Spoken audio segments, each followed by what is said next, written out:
And now, broadcasting live from the Darkroom studio at Craigan Community College, it's In the Know.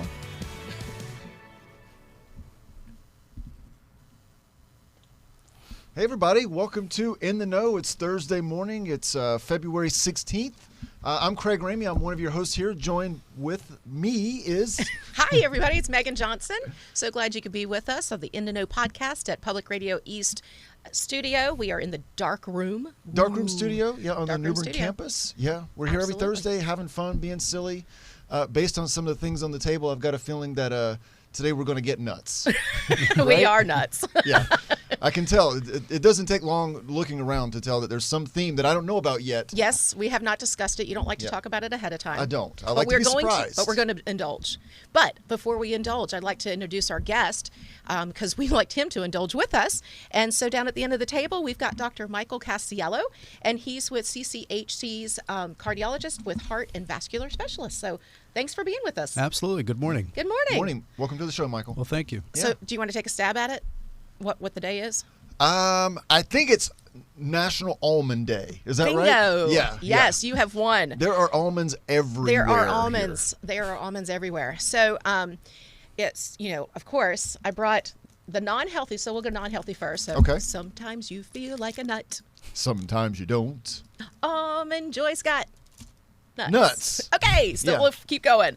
So almonds, let's talk a little bit about them. Wait, before you do, what? Let's throw it to the booth and thank our friends in there. I'm sorry, Zanetta. Zanetta Padilla, thank you so much. There she is. Good morning, ladies. And Holly behind her. Hello, Holly.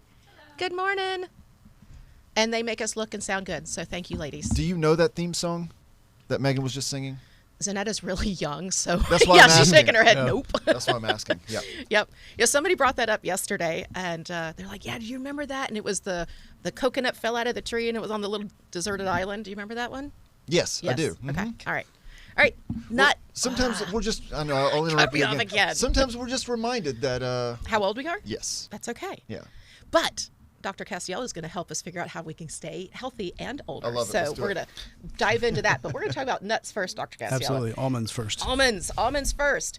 So almonds, today let's recognize their versatility and healthful almond. Delicious nuts is native to the Middle East and thrives in warm, dry climates and mild winters. This day, let's celebrate the benefits and the uses of almonds. So some of the uses. Almond milk. That Zanetta made us. We're going to try it in just a second. Wait, she made it? Did you press the almonds? She did. No, she did not. She did. Poured it into a thing. No, she made the almond milk. She milked the almond. She milked the almond. Yep, exactly. I did not know that there's almond pasta. Have you ever heard of almond pasta? I think you can make pasta of pretty much anything. You just got to put it through a pasta press. Oh, says a man with the last name of Casciello. Yeah, you just press it and press it and press it, and then it comes out. Okay, like milk it and then it comes out pasta? So just you can kind of like grind it up and, just like you would with wheat, right? Yeah, well, I mean, it says it's got flour. I know that you can get almond flour. So for those that are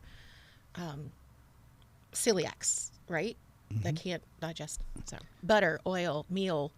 That sounds funny. Almond meal. And, of course, all the different flavors you can do. So last night, I roasted some raw. So this is how they came. This was the form they came in. Raw almonds, which I'm not a huge fan of raw almonds, by the way. My daughter loves them. I do, too. Yeah. Well, they're for you. The nuts are my go-to snack, and almonds are one of my favorites. And so I roasted these last night. I need some flavor. Yeah. The raw ones are, Yeah. But those look awesome. So this is raw almonds that I tossed with an egg white, and then I sprinkled with everything bagel. And then slow roasted them for 250 degrees. I'm not so sure, but I think Zanetta may have this recipe. It was 250 degrees for 45 minutes, and every 15 minutes you have to toss them. Okay. So I'm going to pass these around. You guys take what you want. Okay, yeah, I think she does have it up there. Hers doesn't have an egg white, though. So the egg does get cooked in this process. Yes, absolutely. So, oops, sorry. I'm always a little skeptical of the raw eggs. Well, I mean, Correct. they're toasted. I mean, like really Right. toasted. So, there you go. I just dumped a lot on there for you. So, for anybody who's watching today, welcome to Crunching on the Microphone. Crunching on the microphone and Let's having try that out. Yeah. just a little bit of, if you get a poppy seed in your teeth, I will let you know. So, what do you That's think? pretty good. Yeah. So I shared with Zanetta and Dr. Casciello when I got here that they have to cool for 30 minutes before you can put them in the container. And so I took them out and I shook them and let them cool. And then I fell asleep and I woke up at 2:30 in the morning with my cooled nuts. So anyway, so let's go back to nuts.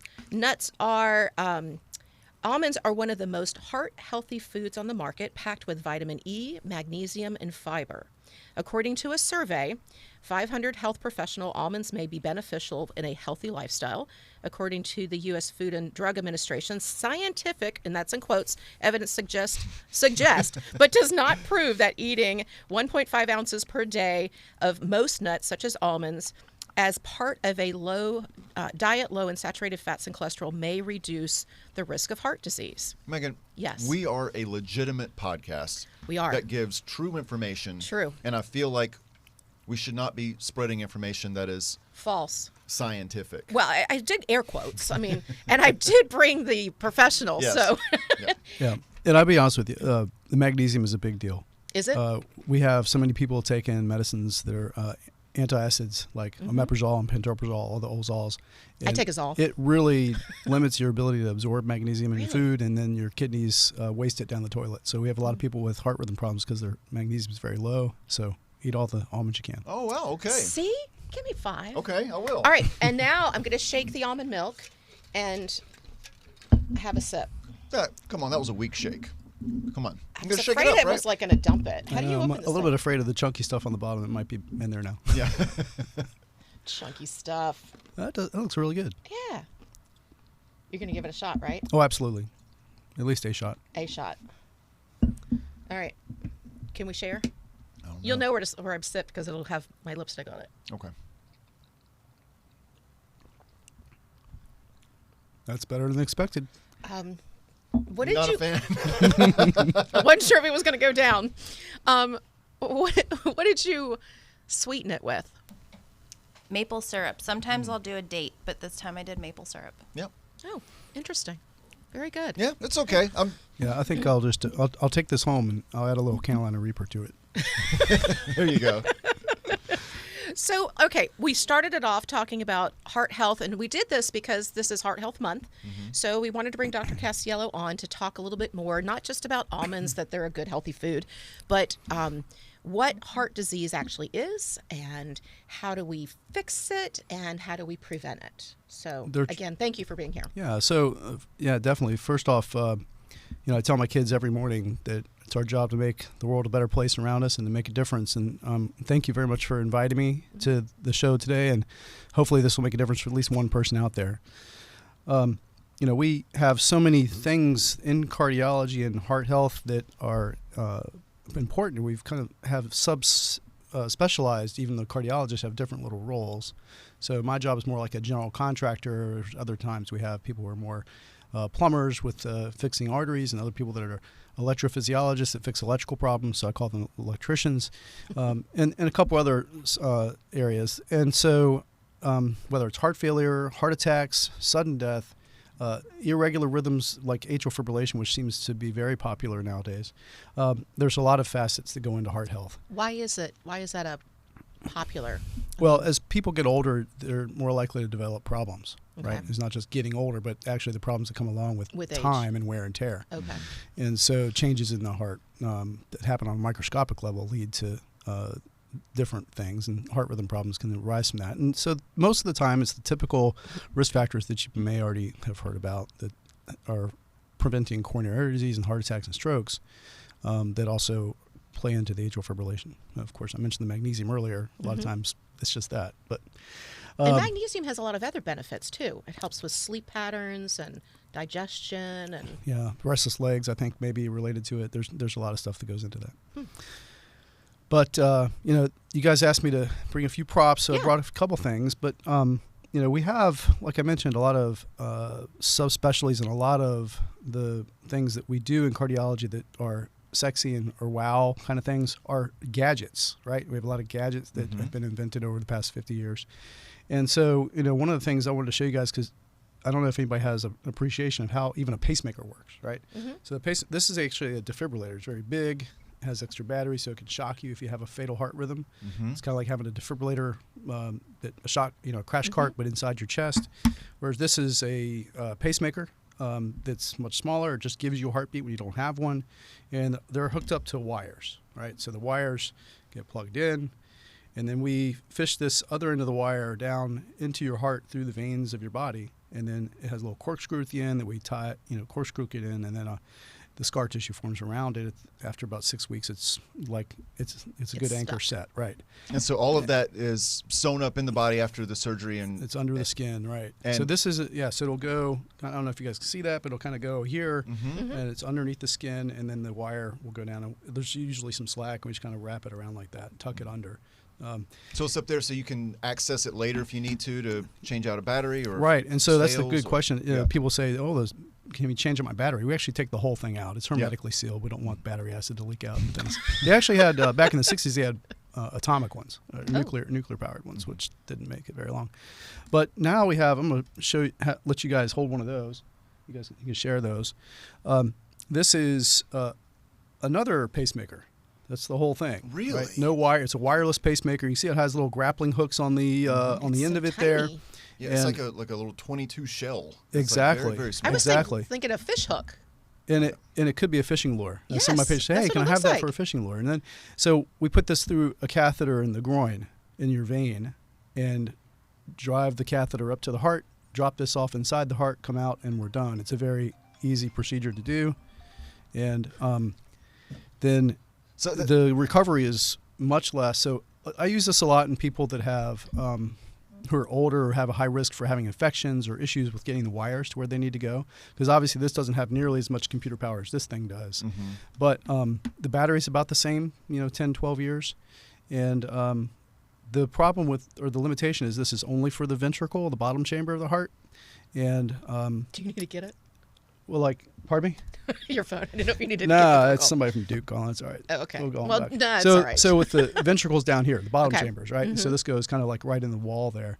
But it won't pace the top chamber. So if you need a pacemaker in the top chamber, that's not available with this. But we're hoping soon that they'll have out one where you have two of them, one in the top chamber, one in the bottom chamber. They talk together with Bluetooth. That's gonna be cool. That's amazing. And so this just hooks into the It literally hooks into the muscle, Yeah. in the ventricle. It's like an anchor on your boat. It really Yeah. just is pretty and cool. it's like not that. real sharp. I mean, it's almost flexible. Like Yeah. Yeah, they are flexible. They're made out of a memory metal that the Navy invented about 1 million years ago. Very And they cool. hold their shape. So many pieces of this are amazing to me. Number one, that this can go in at the femoral artery, I'm guessing It's it is. actually in the vein, so In the it's vein, even yeah. lower risk. and low make pressure. its way all the way up to your heart. And I know that's been going on for years and years. I remember when I was in college, I had a friend who had a Heart procedure. catheterization. Yeah. So more and more things are being put in through that way. You've heard about people having open heart surgery for replacing a valve, and so this is a very common thing. It's becoming more common now. It's a heart valve that's put in through a catheter. wow. In the groin. So when people are higher risk or maybe not a great candidate for open heart surgery, this became a bailout when they first came out, and now more and more people are using them just as the primary option. And I'm guessing, it looks like a little crown, obviously, but it it's kind of like collapses down. it's basically and like a stent. It's a valve inside the stent, so you just open up the stent, blow up the stent, and it expands into the space, crushes everything else in between, and then it doesn't leak. Fascinating. it's amazing. And this truly is life-saving Absolutely. technology, right? And I have a friend who has one of those defibrillators, and he was out on his boat off of Atlantic Beach and had a cardiac event and was on the boat all by himself, and it brought him back.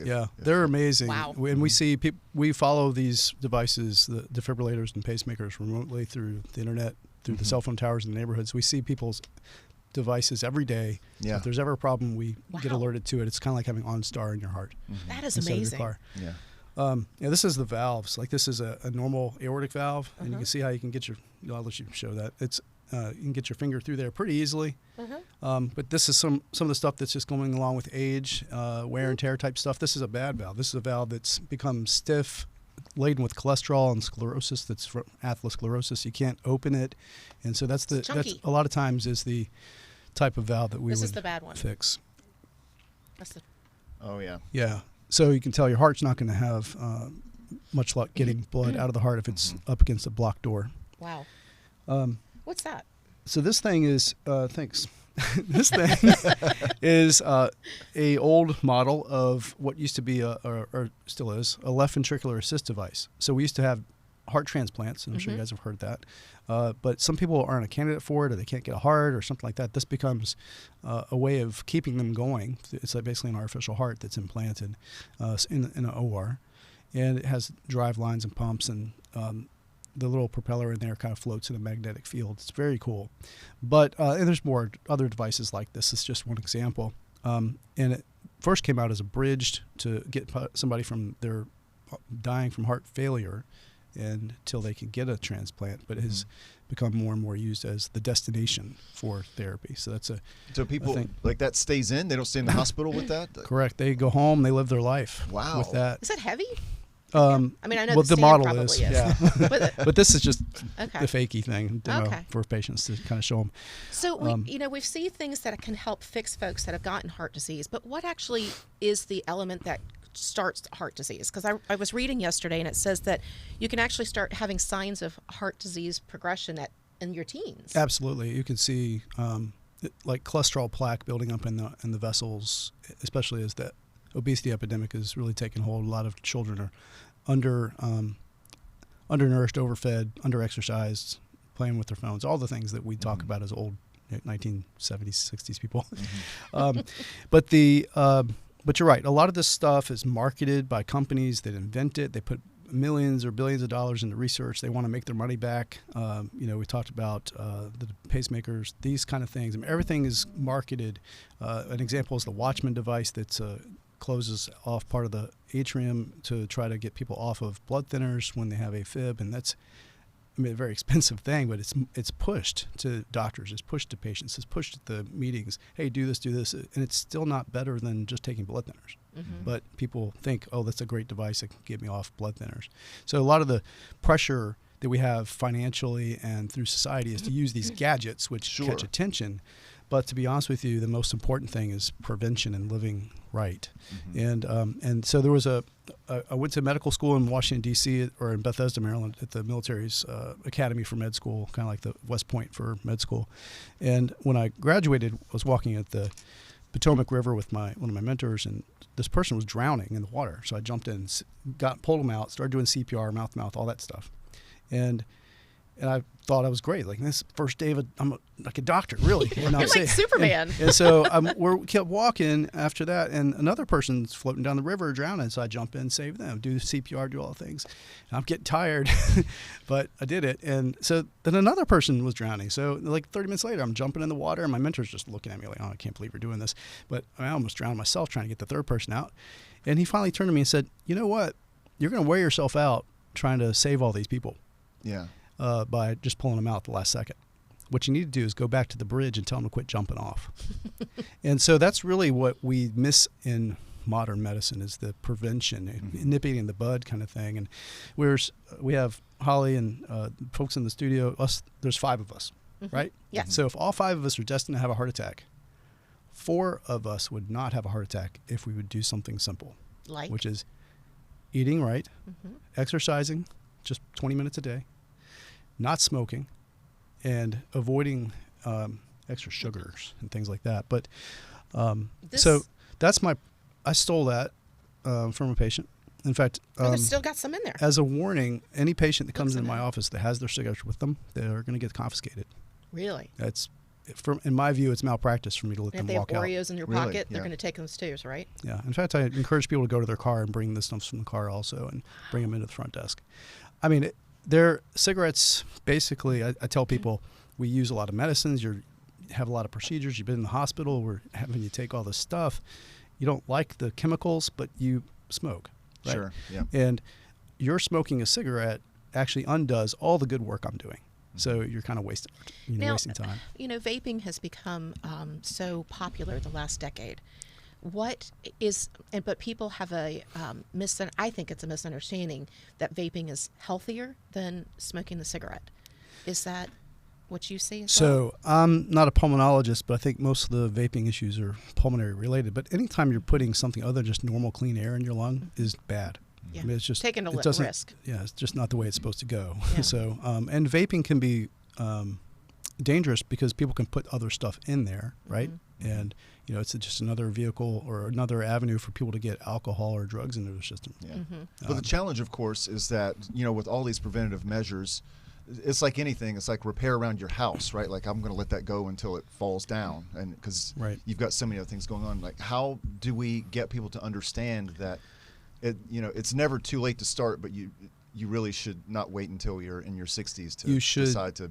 I'm glad you brought that up. You should start when you're in your 20s. Yeah. I mean, get through college, be young, but you got to start when you're an adult. You got to start acting like an adult so that you can live a vibrant life the rest of your life, because you don't want to have a situation where you're crippled by something that could have been prevented easily.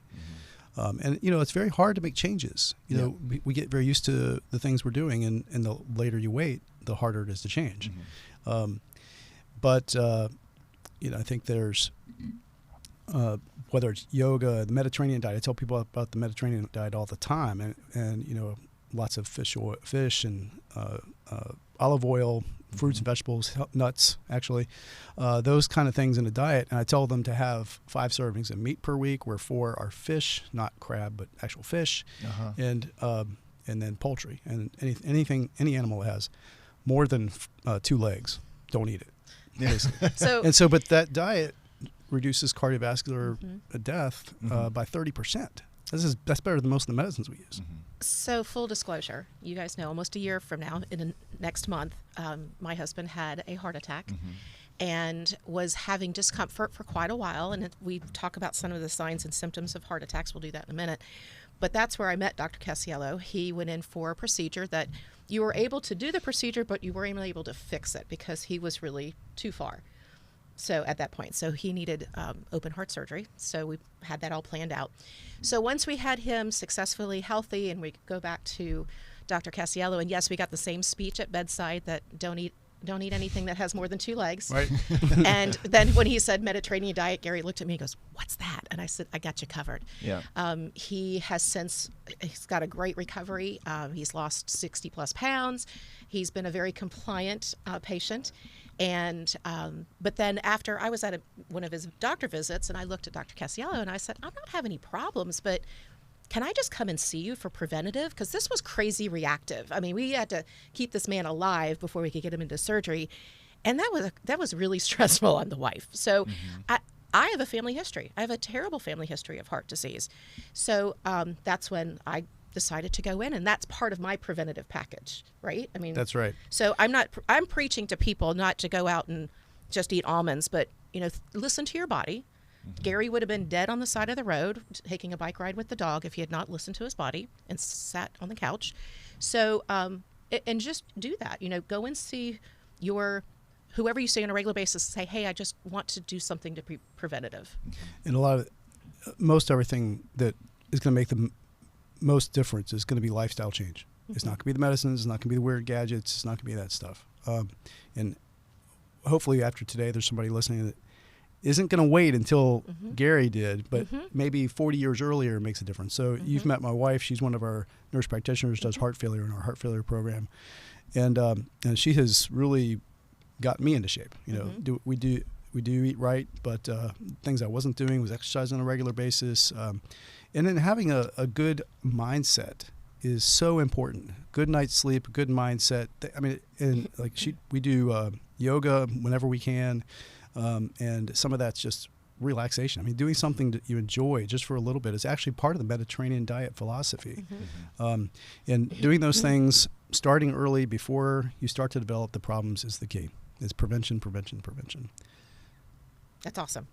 So go and look at some of the signs, but again, listen to your body. I don't want to run out of time because we've got some community events that we want to talk about. And you've got one that you want to share, so we'll get to that in just a second. Correct. Yep. So again, we just scratched the surface on heart health prevention, Heart Health Month. Get into it, but have that be part of what you do. Okay? Absolutely. All right. So let's talk about some stuff that's going on in the community. Okay, great. And I I'll got to start us off. underneath all of my gadgets. After work, Harp and Friends, February 16th. That's today, from 6 to 7:30 at the Bank of the Arts. Carolina Chamber Music Festival co-founder and harpist Anna Reinersman explores delightful chamber music for harp, strings, and oboe. She will be performing. Did I say oboe funny? Yes, You said it very much perfectly. so. Oboe. It's a beautiful instrument. It is. Has a weird reed, but it sounds It's a great. double reed. Is that what it is? Yes. Okay. She will be performing works by Vivaldi, Fari, I'm not sure how to pronounce that, and Piazzolla. There will be a reception to follow. General admission is $25, and veterans get a discount. Tickets can be purchased at carolinachambermusic.org. And of course, music is also very therapeutic. Amen. Yes, it is. Love harp, too. Colored Silk, A Mother's Civil War Odyssey, February 16th. That's also this evening from 7 to 8 at Coleman Performance Hall. Join Tryon Palace in their African American lecture series for a performance based on the life of Elizabeth Keekley, did I say that right? And Mary Todd Lincoln's exclusive dressmaker during the White House years. She is recognized as America's first black fashion designer and entrepreneur. The event is free to the public. If you want more information, it is at 252-639-3592. Again, this evening from 7 to 8 at Coleman Performance Hall. The 2023 Antique Show and Sale is tomorrow, February 17th through the 18th, 10 a.m. to 5 p.m., and the 19th from 11 a.m. to 4 p.m. at the Riverfront Convention Center. Join the New Bern Preservation Foundation for their annual Antique Show. You'll be able to browse thousands of antiques and add to your own collection. Tickets are $10 and available at newbernpf.org. Very good. New Bern Mardi Gras Party on the historic Ghent. That's going to be February 18th, 11 a.m. to 5 p.m. That's a long party. So Ghent's going to be rocking. Yeah, well, there's usually, there's a parade, and I think they're having a run this year for the first time. Oh, is that right? I think, yeah. Are you doing it? I am not. Zanetta, are you doing the run? No? Yeah, she says no. But yeah, We I got runners. don't think it's like a 5K. I think it's a 1 miler, which Even walking's good. it is. Yes. Yeah. Mm-hmm. Well, all are welcome, so join the fun. Spectators and participants alike, the Ghent Neighborhood Association and friends look forward to having you join us. There will be music, vendors, food trucks. Be careful what you eat. It's just a special treat, right? Parades and mile run walk. A portion of this year's proceeds will be donated to the Promised Place. For more information for parking or the event schedule, go to newbernmardigras.com. Yes. Empty Bowls, February 23rd from 11 a.m. to 1 p.m. at Temple Church. Partnering with RCS and Craigan Arts Council and Gallery, this uplifting event unites businesses, religious and civic groups, artists, restaurants, and more with our community. This event raises money for local Stop Hunger and arts programming in Craven County. With each ticket, you will receive your choice of a handcrafted bowl or home good from hundreds of local artisans, 2 bowls of soup donated by local restaurants and community groups, and the great feeling of knowing you helped better your community with this purchase. Visit emptybowlsnewbern.org for tickets and more information. And 2 bowls of soup. Empty bowls of soup. Yep. 2 bowls of soup. Dr. Casciello has an event that's coming up, and he wanted to share as well. I had a chance to do this a couple months ago. There's a program called Walk with a Doc. So Walk with the Doctor. And it's at Creekside Park the 3rd Saturday at 9 a.m. So it's always the 3rd Saturday, 9 a.m. There's a pavilion near the tennis courts there. It's open to anybody, but it's important to get out and exercise. And this is a good way to get out and exercise and get some information about some type of health-related thing. And I think this week or this time it's Dr. Alice Kirby, who's one of the Heart Center cardiologists, walking and talking about heart disease. And so, but I think it's a great program. It doesn't get a lot of publicity. And if we can get more people out there at 9 o'clock on Saturday, that'd be great. Yeah, Okay, absolutely. great. We'll and is get that this posted. there's a 1/4 mile walking track, I think, that's over there? Is that what it's close to? It is Yeah, close to okay. that, but they have some other areas where they walk to make it a little more interesting. Okay. On the trails and Great. things. Yeah, it's a good park to walk around in, too, especially even where they have the disc golf course. If people aren't playing, Correct. you can get a little trail walk in there, too. Mm-hmm. Very good. Yeah. Awesome. Awesome. Hi. Thank you. So, again, thank you again, Dr. Casciello, for being here with us today, talking about heart health and prevention. And we are grateful for all the information, and hopefully people are a little bit more informed and in the know. And so that being said, we invite you to come back and visit with us next Thursday. Next Thursday. Next Thursday. At 9 a.m. for our 41st episode, right? In this studio. Yes. Yeah. Yes, and we're getting very close, you and I, to our 75th. I can't believe it. I know. It's going to be fun. We need to have a big party. Yes. So join us live on Facebook. Also, follow us back up on YouTube channel. Please like us and subscribe so it'll pop up on your phone. And next week we will have Ron Jones, who will be here, the Dialogues of Diversity. He will be discussing his organization and the special programs he brings to Craigan CC for Black History Month. Mm-hmm. So we would like this podcast to grow. So if you have suggestions or you'd like to be a guest, please share that with us. And also, what is it? Like us on, what's that? What, TikTok? TikTok and Instagram and Facebook and they put subscribe. up silly things on me on TikTok. I can't imagine. But yeah, they're we're all over the place. Mm-hmm. So yes, find us. If you like us or subscribe, you'll know when the episode's coming, so you don't have to remember. But Thursday 9 a.m. Here we are. 9 a.m. Yeah. So that's a wrap for us. Do you have anything else? No, I'm just once we close this thing out, I'm gonna eat a bunch of almonds. Awesome. I got Get plenty healthy. of them. That's right. Get that magnesium. That's right. All right, everybody. Thank you so much for being with us. Have a wonderful rest of your week. Stay happy, stay healthy, and safe. Take care. Bye-bye. Bye, everybody. Ooh, thank you.